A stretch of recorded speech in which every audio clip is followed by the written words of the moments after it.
Somewhere right now, a 10-year-old is being driven to football practice, and their parents are quietly spending a fortune. By the time that child turns 18, a family chasing the professional dream in America can spend well over $100,000 on it. Club fees, travel, tournaments, private coaching, year after year after year. And here is the brutal part.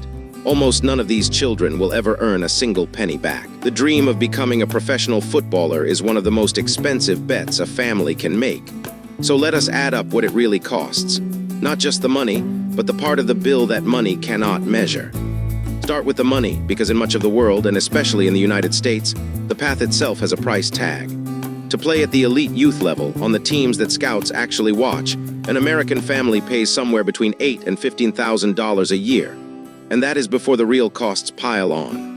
Add the flights to out-of-state tournaments, the hotels, the petrol, the gear, the private sessions, and plenty of families push past $25,000 in a single year. This is not a rich family's indulgence anymore. It is the normal cost of being competitive.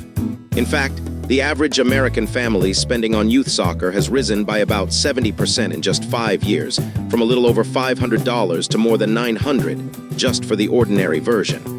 The serious version costs many times that. So that is the spend. Now here is what you are buying with it. One journalist spent years inside the English Academy system and added up the odds, and they are almost cruel.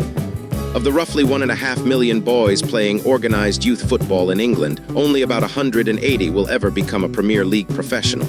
That is around 1 in 8,000. Not 1 in 8, 1 in 8,000. And even if your child is good enough to get signed by a professional club's academy, fewer than 1 in 200 of them will ever play a single minute of first-team football.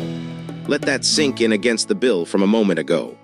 Families are spending the price of a house deposit to chase odds that a casino would be embarrassed to offer. Now you might think the answer is simple. Just get your child into a real academy where the club pays for everything. And it is true. In England, the top academies are free to the player. A single Category 1 academy spends somewhere between £2.5 and nearly £5 million a year developing its young players, and the family does not see a bill for the coaching.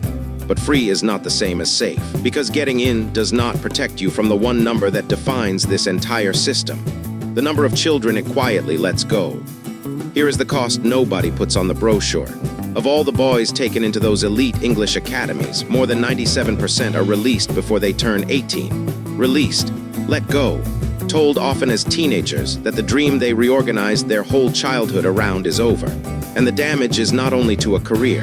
One study followed players in the weeks right after they were cut and found that 55% of them were suffering clinical levels of psychological distress within just 21 days. One researcher described the experience, in the players' own words, as going from everything to nothing in a split second. These are children who gave up normal school years, friendships, and hobbies for a single goal, and most of them are handed back their ordinary life with very little to soften the fall.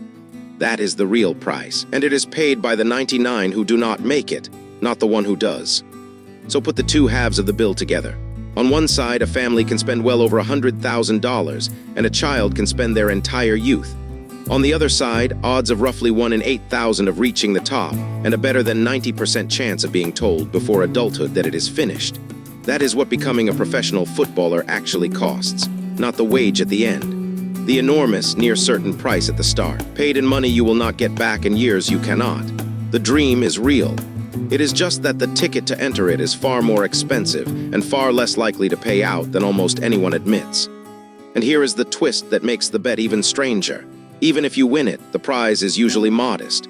We picture the dream as private jets and £500,000 a week, and for a tiny handful at the very top, it genuinely is. The best paid player in the Premier League really does earn over £500,000 in a single week. But that is the lottery jackpot, not the dream. Most players who actually make it as professionals are not in the Premier League at all. They are in the lower divisions, where a typical wage is something like £25,000 to £55,000 a year.